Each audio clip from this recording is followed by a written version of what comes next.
বিদিদার শাস্তে বলিদান দরি মানাচে গোশাস্তে জবুল বুলবুল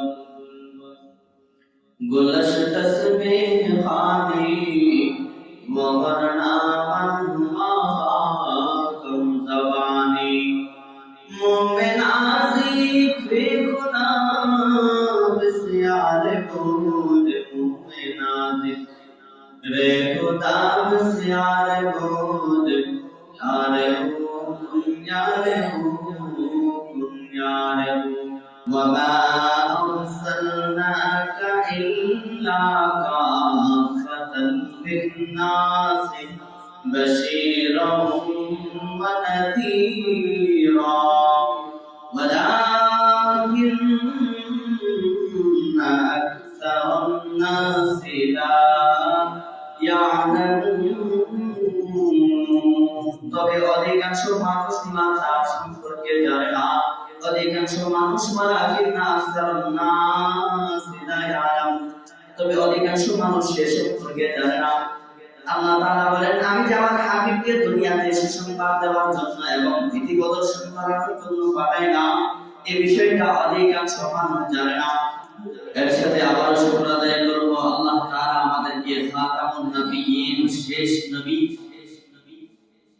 আখির নবী শ্রেষ্ঠ নবীর উম্মত বানিয়েছেন সেজন্য আবার শুকর আদায় করি আলহামদুলিল্লাহ। প্রিয় উপস্থিতি, আমাদের নবী যে শেষ নবী ছিলেন, আমাদের নবী যে খাতামুন নবিয়্যিন, এর মধ্যে কোনো সংখ্যা আছে? চুল পরিমাণ সন্দেহ যদি থাকে তাহলে আমার আপনার ঈমান চলে যাবে, ঈমান থাকবে না। আল্লাহ তাআলা যুগে যুগে নবী রাসূল প্রেরণ করেছেন। অনেক নবী রাসূলদেরকে শুধু একটা কওমের জন্য পাঠিয়েছেন, অনেক নবী রাসূলদেরকে আল্লাহ তাআলা শুধু একটা গ্রামের জন্য পাঠিয়েছেন অথবা একটা বাড়ির জন্য পাঠিয়েছেন।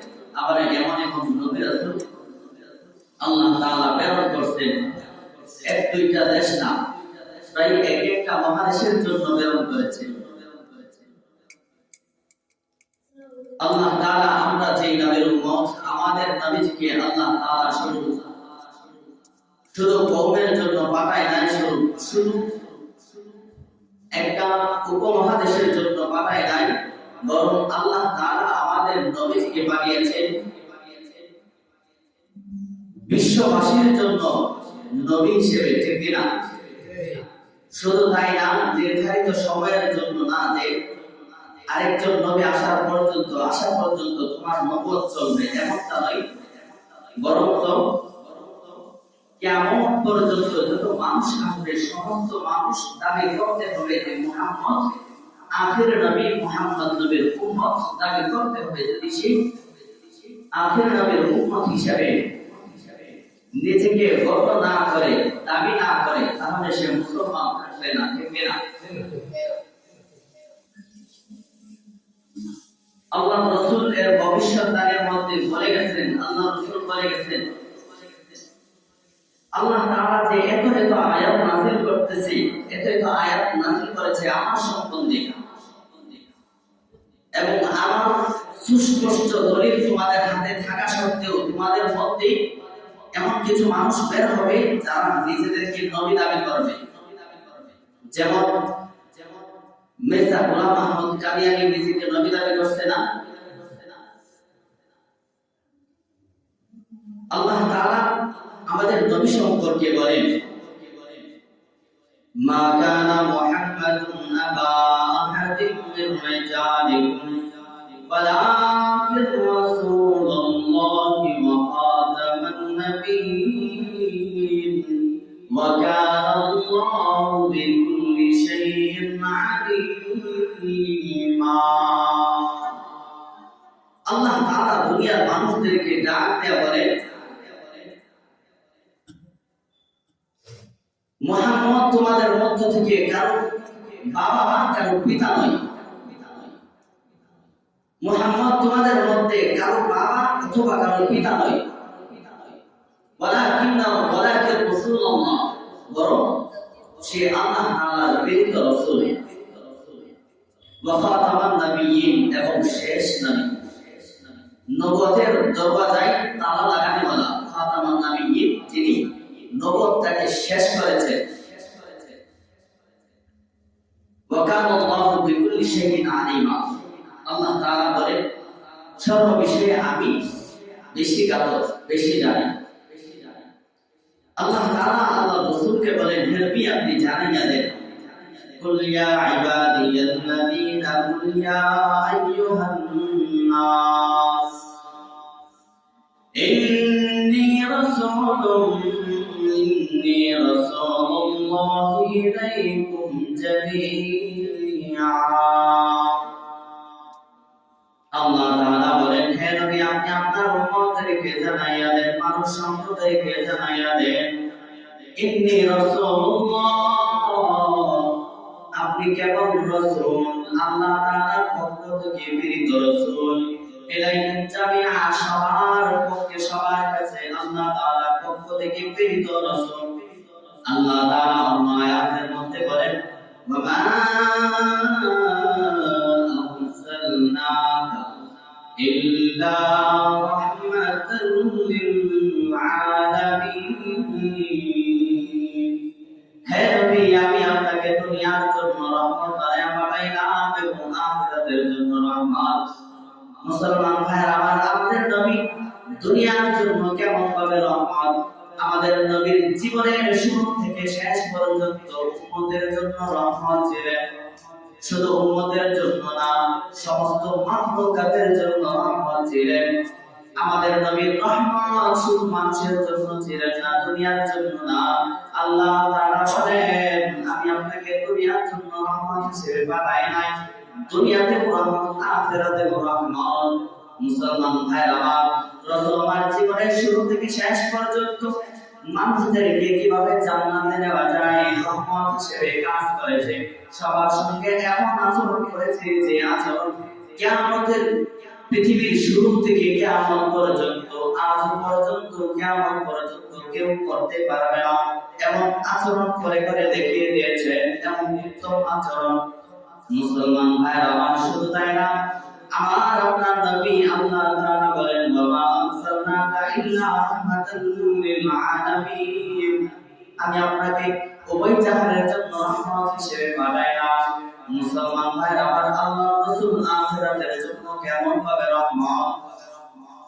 নবী আমার হাসরের মাঠে উম্মতদেরকে খুঁজে খুঁজে বের করবেন হাউজে কাউসারের পানি পান করানোর জন্য। শুধু তাই না, সমস্ত নবী রাসূল, সমস্ত মানুষ সিজদার মধ্যে পড়ে যাবে। সমস্ত মানুষ বলতে থাকবে, ইয়া নাফসি ইয়া নাফসি, নিজেদের কথা ভাবতে থাকবে। কিন্তু আমার নবী এমন একজন দামি নবী, সে হাসরের মাঠে সিজদার মধ্যে পড়ে উম্মতি উম্মতি বলতে থাকবে। সেখানেও তিনি আমাদের জন্য রহমত। এজন্য মুসলমান ভাইরা, আল্লাহ রাসূলকে এমন ভাবে মানতে হবে যেইভাবে সাহাবায়ে কেরাম মানছে, যেইভাবে মানার কারণে সাহাবায়ে কেরাম দুনিয়াতে জান্নাতের সুসংবাদ পাইছে। আল্লাহ তাআলা বলেন অন্য আয়াতের মধ্যে, আল্লাহ তাআলা বলেন, ওয়া মা আরসালনাকা ইল্লা কাফাতাল লিন-নাসি বাশীরাও ওয়া নাযীরা। আল্লাহ তাআলা এই আয়াতের মধ্যে বলেন, হে নবী আমি আপনাকে দুনিয়ার মধ্যে প্রেরণ করলাম, ওয়া মা আরসালনাকা ইল্লা কাফাতাল লিন-নাস, মানুষের কাছে প্রেরণ করলাম আপনি যেন তাদেরকে বাশীরা, সুসংবাদ দান করেন, সুসংবাদ দিতে পারেন। কিসের সুসংবাদের জন্য আল্লাহ বানাইছেন? আল্লাহ তাআলা নবীজিকে কিসের সুসংবাদ দিয়ে বানিয়েছেন? জান্নাতের সুসংবাদ। আল্লাহ তাআলার একত্ববাদের স্বীকৃতি দেওয়ার বিনিময়ে, আল্লাহ রাসূলকে মানার বিনিময়ে আল্লাহ তাআলা যে জান্নাত দিবেন, ওই জান্নাতের সুসংবাদ দিয়ে বানিয়েছেন। ওয়া নাযীরা, এবং ভীতি প্রদর্শনকারী হিসেবে। ভীতি প্রদর্শনকারী কিসের? জাহান্নামের ভয়, আল্লাহ তাআলার আযাবের ভয়ের ভীতি প্রদর্শন করানোর জন্য আল্লাহ তাআলা নবীকে প্রেরণ করেছেন। আল্লাহ তাআলা বলেন ওয়ামা আরসালনাকা ইল্লা কাফাতান লিন-নাস বাশীরাও ওয়া নাযীরা ওয়ালাকিন্না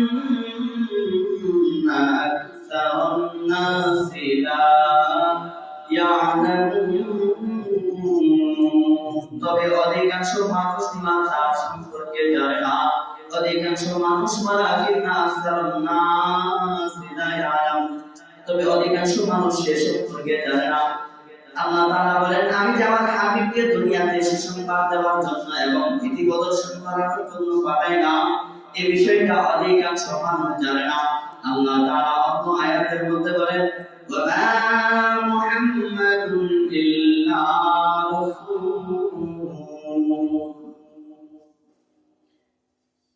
এই আয়াতের ব্যাখ্যা বিভিন্ন জন বিভিন্ন ভাবে করেছে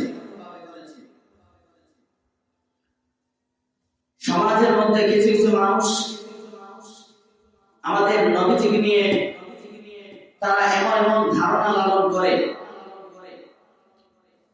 যে সমস্ত ধারণা সম্পর্কে আল্লাহ রাসূল নিজেই বলে গেছেন ওই সমস্ত কাজের মধ্যে আমি নাই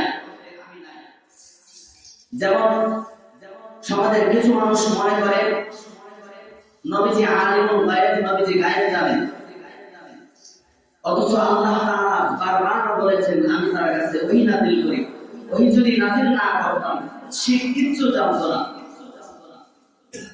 কিছু কিছু মানুষ মনে করে নবীজি সর্ব জায়গায় বিরাজমান যখন যেখানে মনে চায় সেখানে উপস্থিত হইতে পারে অথচ আল্লাহ তাআলা বলেন আমার মধ্যে যে সমস্ত গুণাবলী আছে ওই সমস্ত গুণাবলী মানুষের মধ্যে ফিট করার নামে শিরক তবে সব না যেমন আমরা শুনতে পারি আমি শুনতে পারি আপনি শুনতে পারেন আল্লাহ তাআলা শুনতে পারেন তবে আল্লাহ তাআলা শোনার মধ্যে পার্থক্য আছে তিনি এমন ভাবে শোনেন পৃথিবীর মানুষ যেইভাবে না শোনে তিনি এমন বস্তু শুনেন এমন বস্তু দেখতে পান আমরাও দেখতে পাই তবে তিনি এমন ভাবে দেখতে পান এমন এমন জায়গায় উপস্থিত হতে পারেন যেখানে আমাদের ধারণা নাই যেমন গত সপ্তাহে মুসা পয়গম্বরের ঘটনা বলেছিলাম মুসা পয়গম্বর তার বিবির জন্য টেনশন করতেছে যে বিবি রিজিক পাবে কোথায় আল্লাহ তাআলা বলল তোমার হাতের লাঠি দ্বারা এই পাথরটাকে আঘাত করো পাথরের মধ্যে আঘাত করলেন আরেকটা পাথর বের হলো বিরাট বড় পাথর আবার আঘাত করলেন আরেকটা পাথর বের হলো আল্লাহ তাআলা বললেন আবার আঘাত করো দ্বিতীয়বার যখন আঘাত করলেন তখন পাথরের ভিতরে দেখতে পায় অণু পরিমাণে ছোট্ট একটা প্রাণী সেখানেও রিজিক বহন করতেছে ওই প্রাণীটা ডাক দেয়া বলতেছে ওই রব্বের কসম ওই আল্লাহ তাআলার শুকরিয়া যে আল্লাহ তাআলা এই 3-4টা পাথরের ভিতরেও আমার রিজিক পৌঁছাইতেছে আমাকে দেখতেছে এবং এমনকি আমি যা শুনতেছি আমি যা বলতেছি তা শ্রবণ করতেছে শুনতেছে সেখানে কি আমাদের ধারণা যাইতে পারে যে সেখানে আল্লাহ তাআলা রিজিক পৌঁছাইবেন সেখানে আল্লাহ তাআলা দেখবেন বা আমরা দেখব এমন ধারণা যাইতে পারে না যে আল্লাহ তাআলা সব কিছু দেখেন শুনেন এগুলা মানুষের মধ্যে আছে তবে আল্লাহ তাআলা সর্ব জায়গায় বিরাজমান এটা আল্লাহ তাআলার সিফাত এই সিফাতটা কোন মানুষের মধ্যে কোন সৃষ্টির মধ্যে থাকতে পারে না আল্লাহ তাআলা সব কিছু শুনেন এই গুণ কোন সৃষ্টির মধ্যে থাকতে পারে না কেবল স্রষ্টার মধ্যেই থাকে আছে আল্লাহ তাআলা সবকিছু শুনতে পান এবং সর্ব জায়গায় বিরাজমান সব জায়গায় আসতে পারে সব জায়গায় শুনেন দেখেন ওই গুণগুলো স্রষ্টার মধ্যেই মানায় সৃষ্টির মধ্যে মানায় না এখানে আল্লাহ তাআলা বলেন ওয়ামা মুহাম্মাদুন মা শব্দের অর্থ হচ্ছে না অথবা কি মুহাম্মদ শাব্দিক অর্থ যদি বলি আল্লাহ বলেন ওয়ামা মুহাম্মাদুন মুহাম্মদ কি আল্লাহ তাআলা পরে বলেন ইল্লা রাসূল তবে তিনি একজন রাসূল রাসূল শব্দের অর্থ কি? যাকে আল্লাহ তাআলা রিসালাত দিয়েছে। রিসালাত মানে কি? একটা বার্তা দিয়ে পাঠিয়েছেন, ওই বার্তাটা মানুষের মধ্যে বয়ান করতেছে। আপনি যদি একটা দরখাস্ত বা একটা চিঠি দিয়ে পাঠান, ওই যে চিঠি বাহক তাকে বলা হবে রাসূল, বলতে আমাদের গ্রামারের ভাষায়। কিন্তু আল্লাহ তাআলা বলেন তিনি তো শুধুমাত্র রাসূল। এরপরে আয়াতের মধ্যে বলেন ফাখালাত মিন ক্বাবলিহির রাসূল, তার মতো রাসূল ইতিপূর্বে, তার পূর্বে অর্থাৎ আমাদের যে নবী ছিলেন, এই নবীর পূর্বে শত শত হাজার হাজার লক্ষাধিক নবী রাসূল গত হয়ে গেছে। তিনি সাধারণ একজন রাসূলই ছিলেন, অথচ আমরা মনে করি সে আল্লাহ তাআলার সামঞ্জস্যপূর্ণ, আল্লাহ তাআলার সাথে সম্পর্ক করে ফেলে। আল্লাহ তাআলা আমাদের সবাইকে হিদায়াত দান করেন, সকলে বলেন আমিন। আল্লাহ রাসূল ছিলেন শেষ নবী, আখির নবী। আল্লাহ তাআলা মানুষকে দিনের প্রতি আহ্বান করার জন্য পাঠিয়েছেন। আমাদের নবী এমন একজন নবী যার পরে কোন নবী আসবে না। আল্লাহ রাসূল বলেন আমি শেষ নবী, আমার পরে কোন নবী আসবে না। উদাহরণ দিতে আল্লাহ রাসূল একটি হাদিস বর্ণনা করেছেন, কোন একজন ব্যক্তি বিরাট বড় একটা অট্টালিকা বানাইছে। ওই অট্টালিকা বানানোর পরে এর মধ্যে একটা ইট, খুব গুরুত্বপূর্ণ একটা জায়গায় একটা ইট লাগায় নাই। পুরো বাড়িটা, পুরো অট্টালিকা সুন্দর করে বানাইছে, কিন্তু ইম্পর্টেন্ট একটা জায়গার মধ্যে একটা ইট লাগায় না।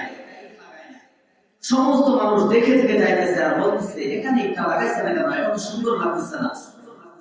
আল্লাহ রাসূল বলেন ওই ইটটা লাগানোর পরে যেমন এই বাড়িটা একেবারে স্বয়ংসম্পূর্ণ হয়ে গেছে, আমি হলাম ওই ইটটার মতো।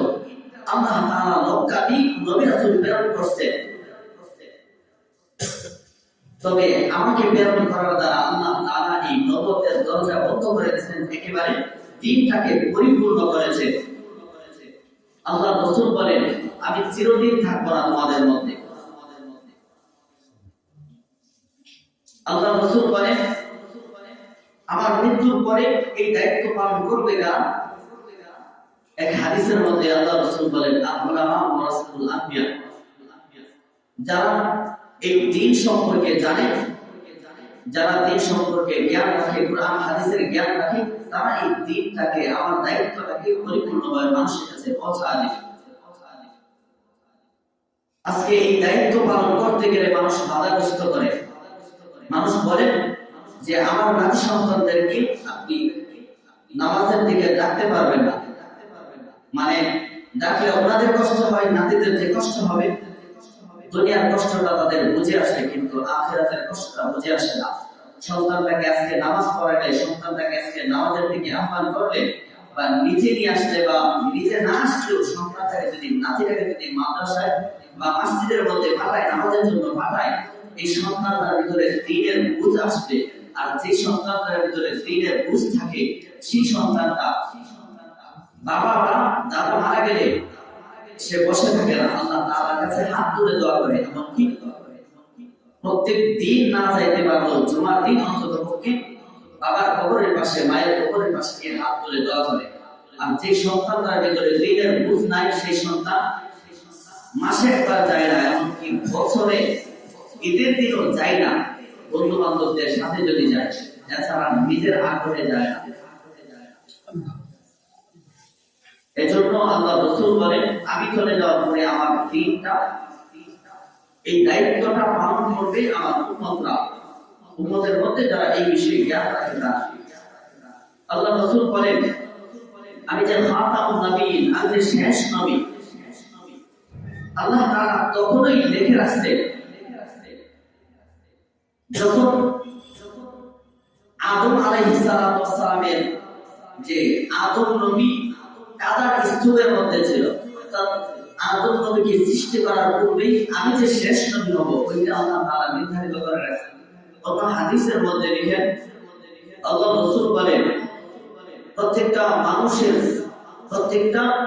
মানুষের যে রিজিক নির্ধারিত করা হয়েছে, মানুষ সৃষ্টির 50 বছর পূর্বে, ওই 50 বছর পূর্বেই আল্লাহ তাআলা আমি যে শেষ নবী হব, এটা লিখে রাখছে। এবার বলেন, আমাদের ভিতরে আমাদের নবী যে শেষ নবী ছিলেন, এতে কোনো সন্দেহ আছে? এতে আমাদের ভিতরে চুল পরিমাণের সন্দেহ রাখা যাবে? কি বলেন, রাখা যাবে? চুল পরিমাণ সন্দেহ রাখা যাবে না। এবার নতুন করে যদি কেউ নিজেদেরকে নবী দাবি করে, তাহলে সে কি হবে? কাফের। কি হবে? কাফের। আল্লাহ তাআলা কোরআনের মধ্যে বলেন, মুসলমানদের, পৃথিবীতে মুসলমানদের একমাত্র শত্রু হচ্ছে কাফের। একমাত্র শত্রু কারা? কাফের সম্প্রদায়, যারা আল্লাহ তাআলাকে মানে না। আল্লাহ তাআলাকে যারা মানে না, তারা তো আল্লাহর প্রিয় বান্দাদের কেউ মানবে না। এজন্য আমরা বিশ্বাস করি, মানি যে আমাদের নবী শেষ নবী, আখির নবী, সত্য নবী। আমাদের নবীর পরে যারা নবুয়তের দাবিদার, তারা স্পষ্ট কথা কাফের। গোলাম আহমদ কাদিয়ানী তার সময় সময় নিজেদেরকে নবী দাবি করে। সে তো প্রথমে, গোলাম আহমদ কাদিয়ানী সে নিজেকে প্রথমে মুজাদ্দেদ দাবি করেছিল, যিনি একটা যুগকে পরিবর্তন করে মুজাদ্দেদ দাবি করেছেন। এরপরে তিনি নিজেকে ইমাম মাহদী দাবি করেছেন। এর কিছুদিন পরে আবার তিনি নিজেকে ঈসা দাবি করতে শুরু করেছেন। ঈসা আলাইহিস সালাম যে পুনরায় আসবেন, তিনি নিজেকে ঈসা নবী দাবি করতে শুরু করে দিয়েছেন। এক পর্যায়ে দেখলো ওইটাও মানুষ মানে না, শেষ পর্যন্ত তিনি নিজেকে নবী দাবি করতে শুরু করে দিয়েছেন। নাউযুবিল্লাহি মিন যালিক। আল্লাহ তাআলা হিদায়াত দান করেন, সকলে বলেন আমিন। যদি এমন ধরনের কোনো আন্দোলন হয়, সময় সময় আমরা দেখতে পাই বিভিন্ন জায়গাতে, ঢাকাতে আন্দোলন হয়, তবে নবীজির আশিক যে এলাকার মধ্যে বেশি, ওই এলাকার মধ্যে থেকে কোনো প্রতিবাদ বের হয় না যে আমাদের নবীজির আখির নবী, শেষ নবী, যেই নবীর আশিক আমরা, কোন নবীর চেয়ার নিয়ে টানাটানি করে, নবুয়ত নিয়ে টানাটানি করে, তাদের বিরুদ্ধে বিভিন্ন জায়গাতে আন্দোলন হয়। কিন্তু ওই সমস্ত এলাকাতে কমই দেখা যায় যেদিকে মানুষ নিজেদেরকে বেশি পরিমাণে প্রকাশ করে আমরা নবীদের আশিক আশিক আশিক, সুন্নতের দাবিদার, অথচ রাসূলের ভালোবাসা তাদের ভিতরে নাই। আল্লাহ রাসূল বলেন, আনা ফাতাহুন নবিয়্যিনা লা নাবিয়্যা বাদা, আমি হলাম শেষ নবী, আমার পরে কোনো নবী নাই। তবে উম্মত জানিয়া দাও, আল্লাহ রাসূল হাদিসের মধ্যে বলেন, লাউ কানা বাদি নবিয়্যুন লাকানা বাদি নবিয়্যুন লাকানা উমর, আমার পরে যদি কোন নবী আসতো, আল্লাহ তাআলা প্রেরণ করতেন, সে নবী হইতেন উমর। আল্লাহ রাসূল বলেন, আমার পরে যদি কোন মানুষকে আল্লাহ তাআলা নবুয়ত দিতেন, সেই নবুয়তটা দিতেন উমরকে। বরং এই নবুয়তের দরজা বন্ধ করে দেওয়া হয়েছে, পরবর্তীতে নবী আসবে না।